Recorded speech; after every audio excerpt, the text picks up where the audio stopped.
You know how some relationships are just complicated, but the one with your mom, that's in its own category, right?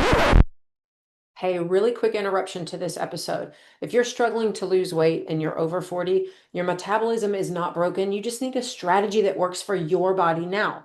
Join my 3-day metabolic kickstart. It's a fast, focused way to get your energy up, inflammation down, and fat loss moving. You'll also get a metabolic mapping call for free. That's a one-on-one call with me to figure out exactly what your body needs next.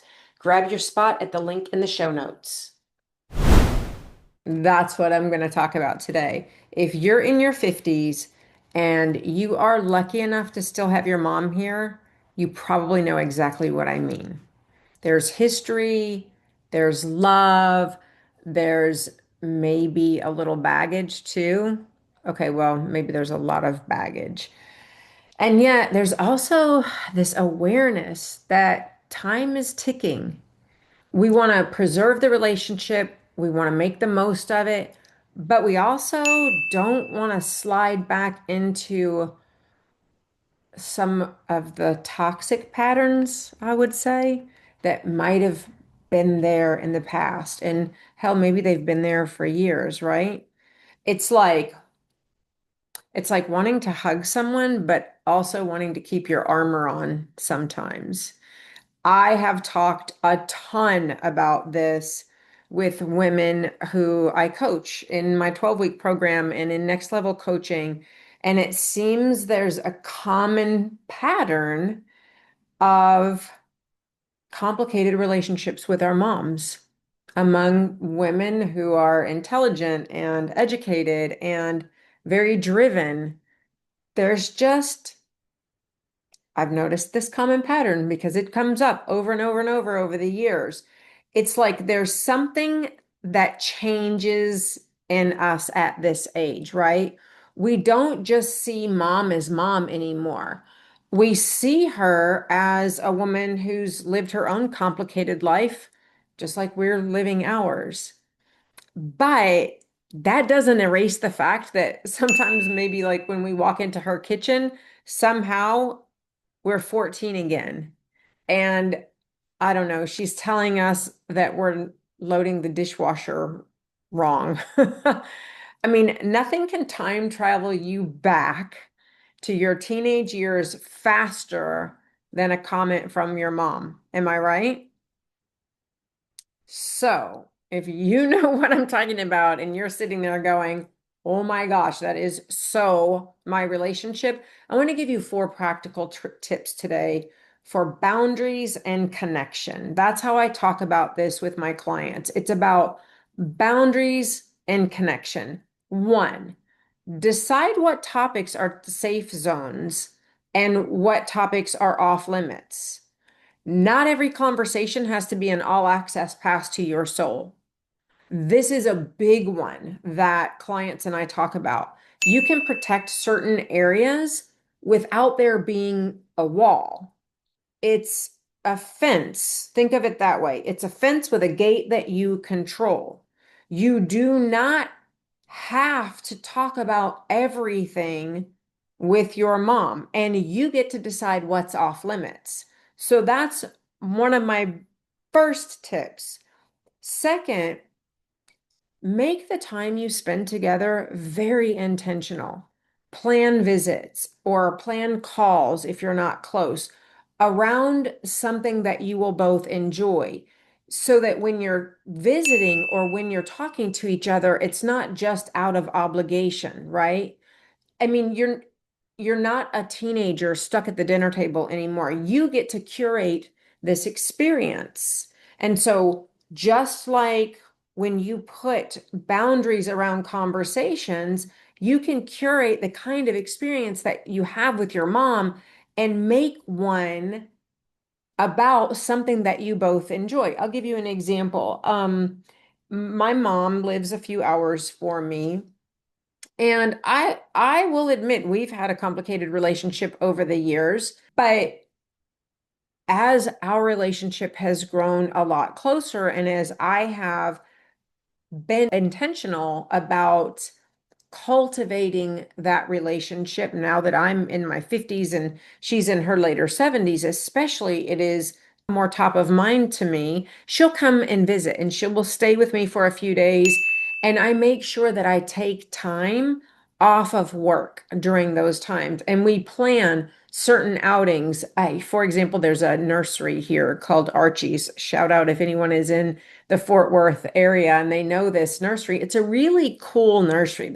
The plants are not just the everyday run of the mill kinds of things that you find at any old nursery.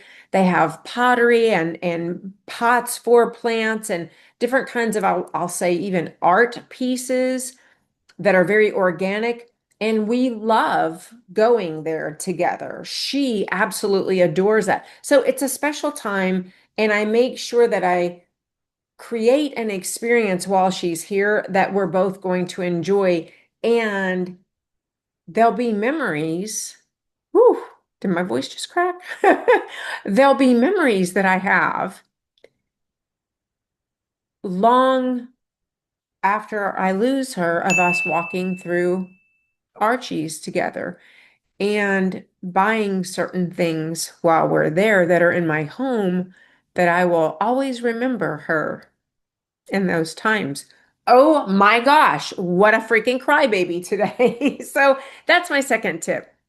Make the time together very intentional. Third tip, respond to emotional bait with curiosity. Let me say that again.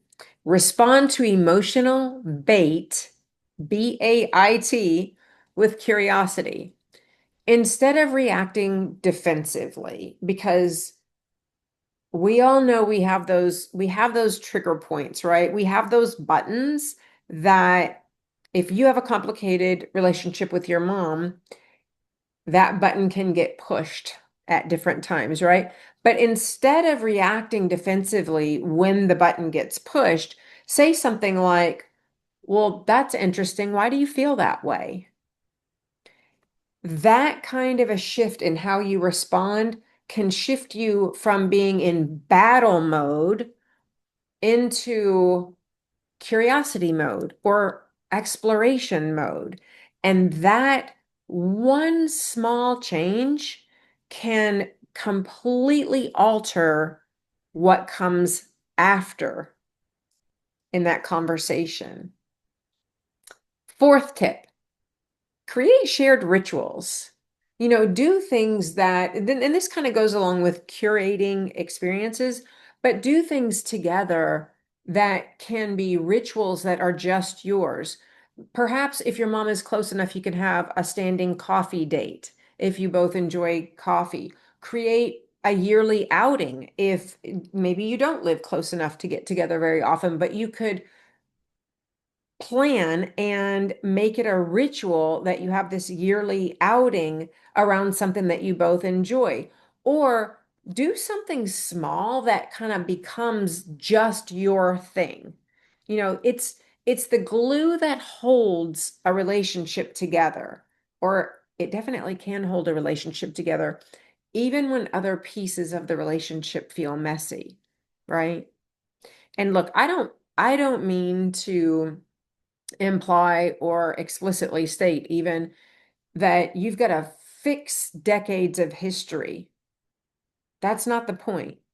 The point is shaping this chapter of the relationship in a way that feels healthy, loving, kind, and honest.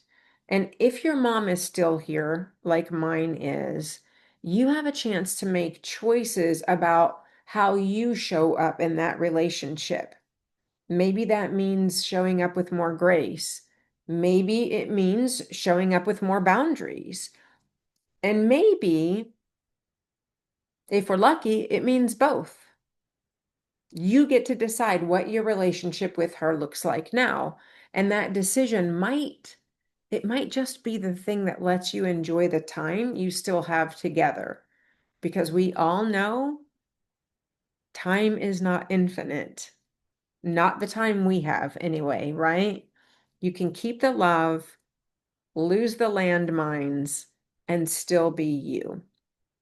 All right, that's all I have today for you. I hope you enjoyed this one. Let me know if anything here resonated or if any of these tips helped or how you might use them in your relationship with your mom. Thanks for spending time with me, and I'll see you right back here next time.